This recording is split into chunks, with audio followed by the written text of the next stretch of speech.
네, 혹시라도 마음속에 품었는데 아직 밝히지 못한 이야기, 계획이 있다면 이번 기회에 마음껏 밝혀주십시오. 저희가 가슴 깊이 박수와 응원까지 보내드립니다. 예.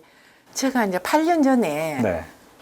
우리가 훈민정음이 있는 우리나라에서 세계 문자 박물관이 있었으면 좋겠다 문자 박물관. 생각했어요. 예. 네.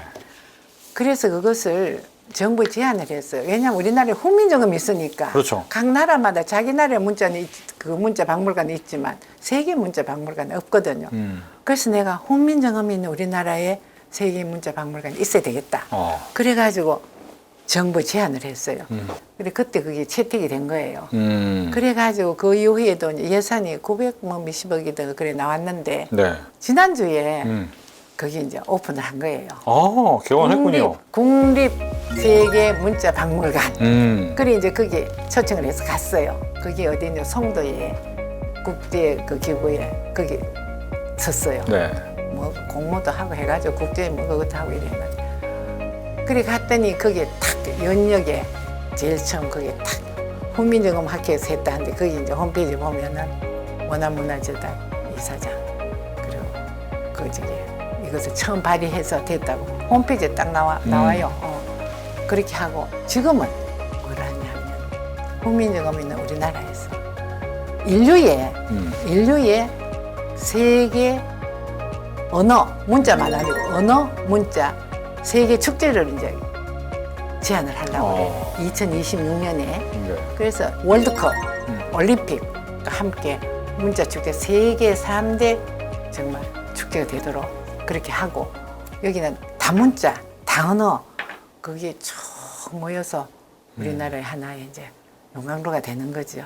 그래 그런 이제 꿈을 가지고 있었는데 지금 거의 시작을 했어요. 아니 제안서 작성을 시작을 했어요. 그래서는 문자 박물관이 이제 오픈했기 때문에 이것도 힘을 받는 거죠. 훈민정음을 워낙 그 예. 알파벳에 대한 예, 관심이 우리나라도. 많으시지만 우리나라에서는 예. 한글이 조금 많이 바뀌잖아요. 그러니까 축약 글자도 예, 있고 예. 예를 들면 예. 속어도 많아지고 예, 예. 이런 걸 보실 때는 어떤 생각하세요? 말은 자꾸 이제 시대에 따라서 변하니까 요즘은 컴퓨터 시대고 뭐 이러니까 젊은이들이 또 그렇게 말을 만들어내는 자연스러운 현상이죠. 그러나 거기만 아니고 그럴수록 고전을 읽어야 되고 그러고는 이제 시도 읽고 암송도 해야 되고 그렇죠. 뭐 우리 GTP 하는 것도 뭐 물으면 다 나오고 거기서 외국어도 공부하려면 다 나오잖아요. 그거 가지고 다 공부를 할 수 있거든요. 우리가 세종학당의 교사들을 외국에 보내면 그걸로 가지고 자기들이 그 나라 말을 다 배우는 거예요. 이거 핸드폰 가지고 그 안에 다 이제 외국 공부하는 게 나오니까 그래가지고 한글 선생을 보내놓으면 그래도 이제 그 사람들 소통해야 되니까 볼리비아 보내면 스페인어 그 스페인어 다 쓰니까 스페인어 다 선수가 되고 인도네시아 선생 가면 조금 있다 보면은 인도네시아 말 다 하는 거예요. 어디서 했나? 이거 핸드폰으로 다 공부를 해가지고 자습을 해가 다 그렇게 하거든. 그러니까 그런 걸 쓰는 사람이 새로 이제 말이 나갈 시대에 대해서 변하는 젊은이들이 자기들 톡톡 튀는 말을 그래 만들고 하는 거 그건 하나의 현상이고 그렇다고 해서 그거에만 하면 안 되죠. 그럴수록 책을 읽고 고전을 읽고 그래 해야죠. 네. 시도 암송하고 라틴어도 배우고. 여기서 그러면 갑작스럽지만 좋아하시는 시. 좋아하는 시. 나 김춘수의 꽃. 이걸 좋아합니다. 알겠습니다. 예. 꽃 좋은 시죠. 예. 뭐 여러 가지 또 사업 중에서도 상도 있고 예, 요즘에 또 상도. 준비하고 있는 예. 오페라도 예. 있다고 하는데 그 얘기도 좀 해주시죠. 예.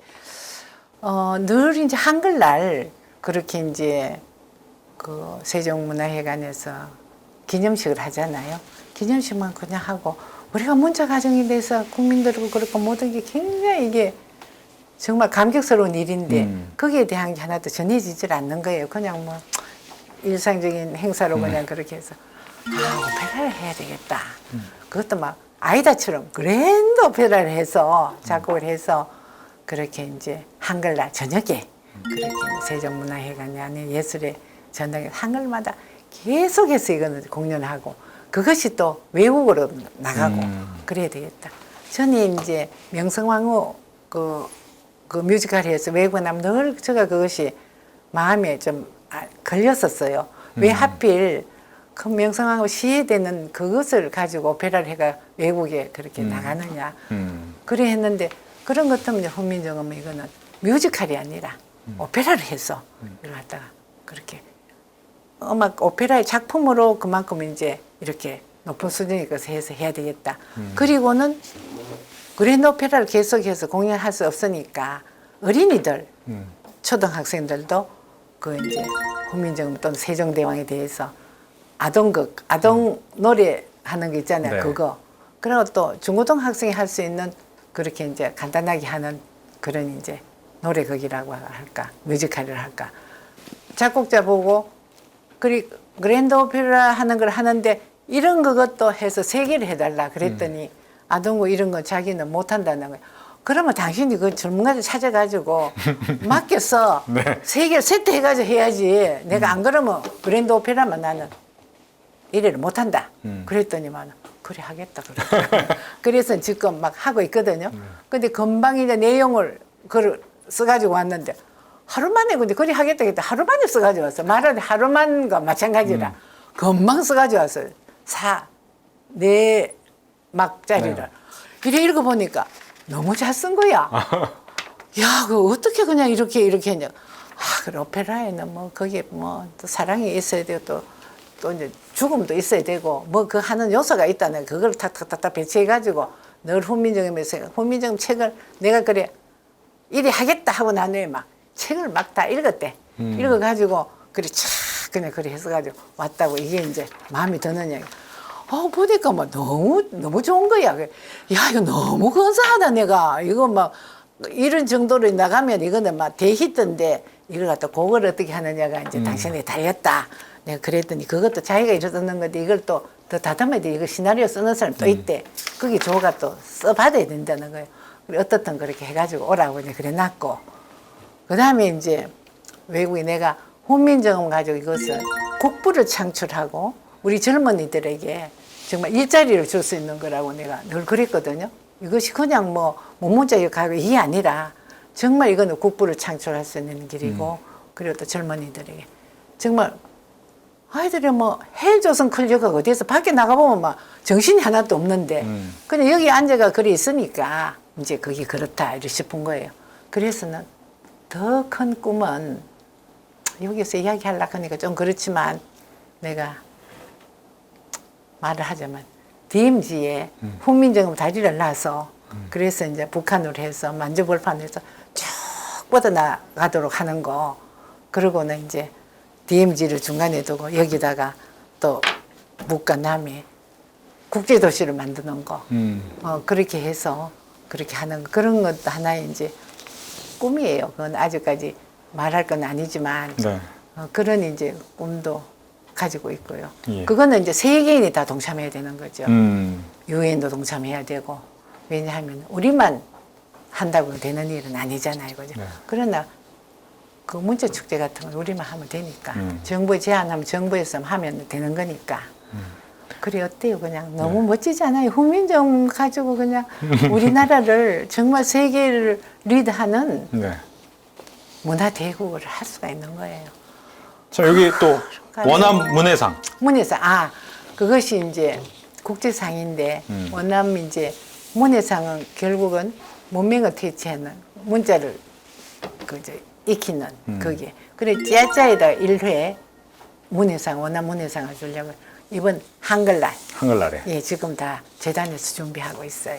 예. 그렇게 하는데 문해상만 줘서 그걸 가르치고 이걸 문자를 지금은 이제 처음에는 이제 훈민정음 학교에서 문자를 만들어 줬는데 지금은 자기들이 찌야찌야 한글 사전, 찌야찌야 인도네시아 사전, 사전도 만들고 구전대에 내려오는 이 얘기들도 다 수집해서 책을 만들고 교과서도 이제 자기들이 만들거든요. 그러니 여기다가 상을 줘야 되는 거야.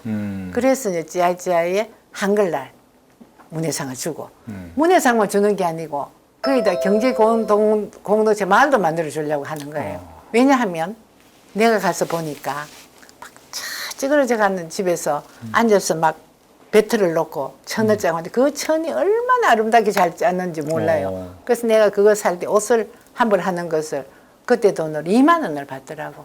그리고 2만 원 주고 그걸 사가지고 여러 개를 사가지고 와서 여기에서 옷을 만들었는데 만드는 싹이 50만 원. 그리고 거기에 또 요 진주 요것이 내가 찌아찌아 진주거든요. 찌아찌아 그 바다가 깨끗하고 해서 진주를 양식하는 데가 있더라고요. 그리고 요거는 10,000원, 여기 진주 하나 10,000원을 주고 이제 사가지고 그 어째 좀 찌아찌아 진주 그거 좀 사오세요 했더니 이거 여기 10,000원짜리 이건데 그래도 내가 이 찌아찌아에서 만든 거 이걸 내가 차고 다니는 거야. 아 그렇고 이제 문예상을 이제 이번에 한글날 그리 주고는 거기에 그러니까 그런 거 항상 집이 막 그러니 거기다가 그런 집을 지어서 수공리 하는 사람 거기다가 거기서 이제 하도록 하고 그러면 거기에 관광지가 되고 거기에서 그런 걸 또 판매도 할 수 있잖아요. 천을 그냥 가지고 그래 앉아가 우리 길쌈하고 하는 그거 똑같아요. 그리고 또 이렇게 그걸 잘해요. 그 목공 같은 거 이런 걸 잘해요. 그런 거 하는 사람 그것도 하고. 네. 그래서 이제 성효상 건축가가 거기 갔어요. 내가 보냈어요. 그래서 이제 일단 거기서 어떻게 이것을 디자인을 하면 되겠네. 그것만 해달라. 그 다음에 거기 있는 사람이 설계도 하고 거기 있는 사람이 집을 짓고 하도록 하려고 그래요. 알겠습니다. 끝으로 하나 더 질문 드리면 이제 젊은이들 중에서 이런 한글을 가르치는 거, 예. 이런 거에 대한 관심이 또 많은 것 같더라고요. 예. 어떻게 준비하면 돼요?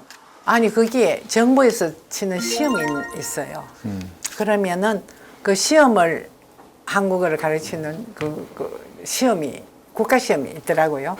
그리고 그 시험에 이제 합격을 하면 외국에 보내면은 일단은 이제 세종학당의 선생으로 이제 보내면 그러면 이제 우리나라 돈으로 월급이 300만 원을 줘요. 그러면은 그 현장에 가면 어떠냐 하면은 대학 교수 월급이 한 40만 원, 50만 원. 대학 교수 월급이 그렇거든요. 그러면 300만 원을 가져가면 거기서 고급 생활을 하는 거예요. 거기도 그 외국인을 위해서 아파트 같은 걸 지어 놓으면 그 아파트에 사는 그 값이 우리 돈으로 50만 원 한대요. 그러니 거기는 대학 교수고 누구도 아무도 그 아파트에 살 수가 없는 거예요. 월급 그걸로 50만 원 되는 걸로 하니까. 다 외국인들이 거기 다 들어와서 하는데 그러면 여기 있는 세종학당 교사로 가는 것도 그 아파트에 살고 그리고 10,000원을 들고 나가면 팔이 무거울 정도 시장을 본대요. 그 야채니 뭐니 이런 것을. 그러니까 요즘은 서로 가려고 하는 거예요. 그 시험을 서로 가려고 하는 거예요. 그래가 지금 세종학당이 정부에서 수백 곳에다가 해놨어요. 전에 내가 처음 이거 할 적에 세종학당 지하자에 낼 때도 해도 그냥 막 몇 개 아니었거든요. 근데 요즘 하도 이제 막 한국어 배워가지고 계속 매해 그냥 수십 개를 만드는 거예요. 수십 개를. 그래가 지금 우리 지하지안이 저쪽에 가서 있는 한국 선생이 다 고등학교 그렇게 영어 박사 그래 하는 사람이 정년을 하자 다시 공부해서 그 이제 자격을 따서 지금 와가지고 있거든요. 다 얼마나 다들 높은 수준에 있는 사람들이 와 있는지 몰라요. 그런데 그 뭐 나와서 이제 그 한국어 이제 이걸 갖다가 그 세종학당에 쳐는 이제 그 시험 있는가 봐요. 정부에서 쳐는 거. 일단 그것을 쳐야지 자격이 돼서 외국에 나가서 가르치고 선생이 될 수 있는 그런 시스템을 그래 만들어 놨더라고요. 그래가지고 뭐 여기서 한국어과 나왔다고 해가지고 그냥 가서 그거는 이제 사사하게 가는 거고. 그러고는 뭐 외국에 그 저기 한글을 가르치는 학교 그것이 뭐 10,000개라고 하던가 그냥 왜 그냥 교회나 또는 학교나 이런 데서 우리 정부에서 보내는 거 아니고 네.